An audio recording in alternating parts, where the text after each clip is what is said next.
go get it. Try to tell them get a bag, but niggas ain't get it. For all the shit I never had, I'ma go get it.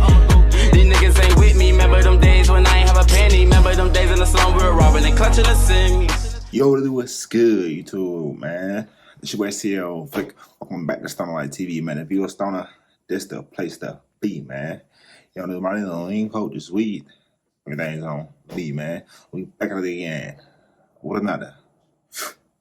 I ain't know what's going on, man. And next up, we got inside California's black market weed boom. Now look, man, honestly, we know it's a lot of shit going on as far as weed, legalizing weed in certain states, really, because I would think California wouldn't even have a problem, honestly, because they was like kind of one of the first states to kind of, legalize weed type shit. But anyways, man, I don't really know too much about what's going on, so I'm gonna check this out. But if y'all new to the channel, and if y'all like videos like this, y'all make sure y'all leave a like on the video. Make sure y'all comment down below for my video drama y'all to next. Yeah, make sure y'all please hit that subscribe button, bro. If y'all into this video, we got inside California black market weed boom. Let's see what the fuck going on, man. All right, the first search warrant we're going to hit today is 100 greenhouses. I'm going to lead us in. Going to take it nice and slow on the dirt road. It's been over 5 years since California voters legalized recreational marijuana. One of the aims was to stamp out the illicit market. But these deputies in San Bernardino County find themselves raiding more illegal pot farms than ever before. The team got information from a resident that complained that illegal water trucks were hauling out here, and they found several outdoor illegal cultivations of marijuana. If you're tending to the grow, you're looking at a citation. It's a misdemeanor, but you maybe get a $500 fine for it. 500 plants, you have 1,000 plants, you have 1,000,000 plants, it's still a misdemeanor. So you feel like legalization with those drop penalties has emboldened the black market growers to just go buck wild? Yes, there's no threat of penalty. These are just perfect areas and locations to set these up. For massive operations like this with thousands of plants, low penalties have become just the cost of doing business. What's going to happen to that guy? Most likely it's going to be a marijuana citation, and we'll release them. With COVID and stuff, we'd rarely take these people into jail unless it's a violent felony. What? But this is huge. Oh my gosh. Nigga, that's heaven. Bro. Oh my gosh. What is going on, bro? What's he just get a citation, nigga? Bro, I need to move to Cali, bro. No cap, bro. I ain't even gonna lie, bro. I think I need to move to Cali for real. This is just some of the processed marijuana that they've raided here. It's a big mountain of pot. It's kind of a drop in the bucket. There's sites like this all around us, basically as far as the eye can see, other greenhouses, illegal grow ops. So the sheriff's gonna be raiding properties like this all day, every day, and still not get rid of all of them, just in this one corner of the county. The harm is that these growers can use toxic chemicals and pesticides, hijack water, and destroy the environment. The Sheriff's Department says organized crime has taken advantage. This county has seen seizures of illicit weed skyrocket over the last 5 years, and other areas across the state report similar problems. California's illicit market is worth an estimated $8 billion annually. That's roughly double the volume of licensed and taxed sales. Part of the problem is that while marijuana possession and consumption is legal everywhere, growing and commercial distribution is not. More than half of all California counties have local laws banning retail marijuana activity. In San Bernardino, both cultivation and sales are prohibited. Do you think this site would have existed 5 years ago before recreational legalization in California? No, once the legalization happened, we saw this outdoor trend. What can the state do about it? The fines need to impact the landowners who allow this. You don't need to go to jail, but Bro. Nigga got all type of purple and shit, bro. Bro, weed just grows. That's the crazy part about it, bro. Weed, you can grow this shit. Nigga, you grow this shit anywhere.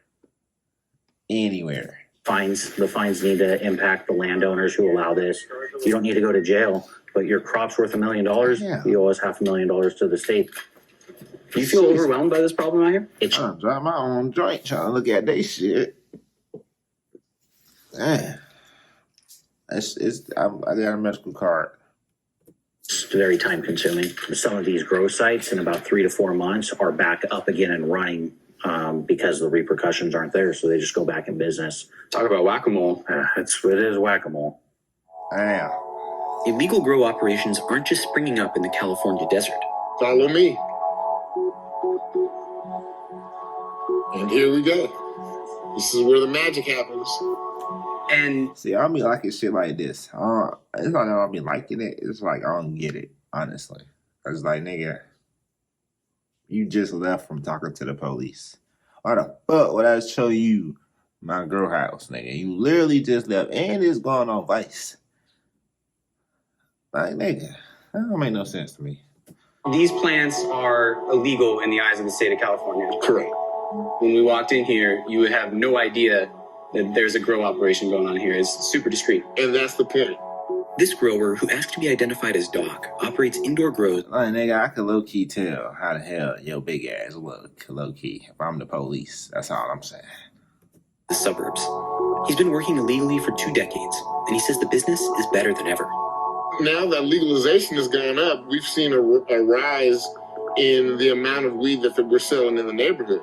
Wait, you sell more weed illegally in the legal era than you did before when it was illegal? Definitely. But once you get used to a certain strain or a certain smoke, you're looking for something that's a little bit more potent. Potency is what you're going to find in the hood. If you're a tourist, you're going to go to a dispensary because you're not knowing that there's far better weed in the neighborhood. Facts. Do you ever see yourself going to the legal market? Nah. Hell nah. Standing that illegal where the money at.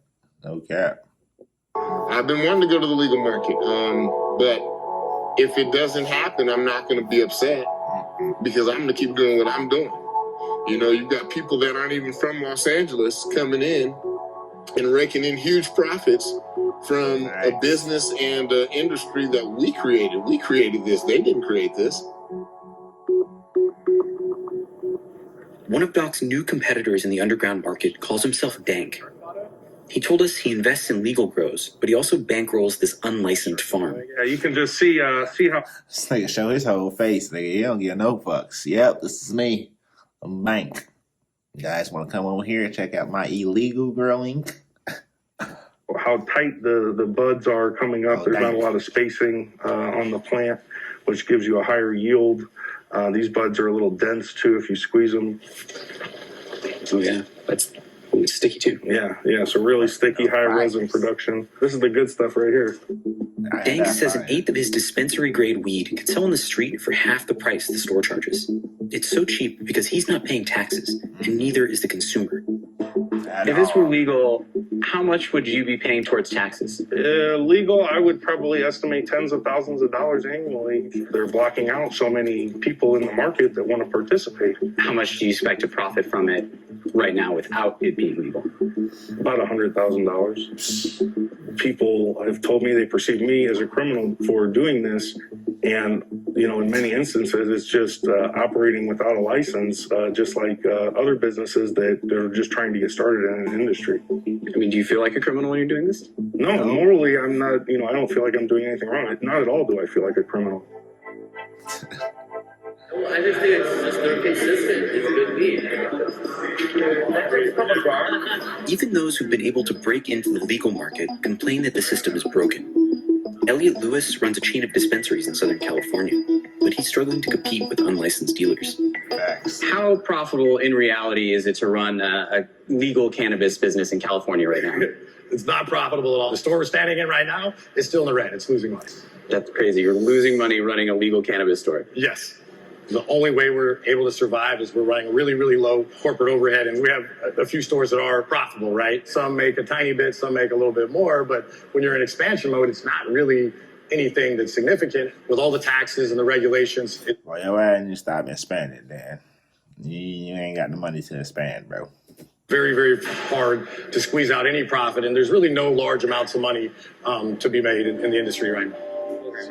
Lewis claims some of his licensed competitors are diverting millions of pounds of product to the illegal market, allowing businesses to dodge taxes and luring more customers away from his. That's smart, though. That's smart. Like, hey, I do that too. Shit. Like, I ain't gonna be paying taxes on this shit and niggas doing it illegally and they ain't paying taxes and they hella profitable with this shit. I'm gonna be, I'm gonna do it, yeah. I'm gonna have my business, but I'm definitely going that way too. Like, I'm gonna have something under the table going that way, definitely. Cash registers. He blames California's Department of Cannabis Control for the problem.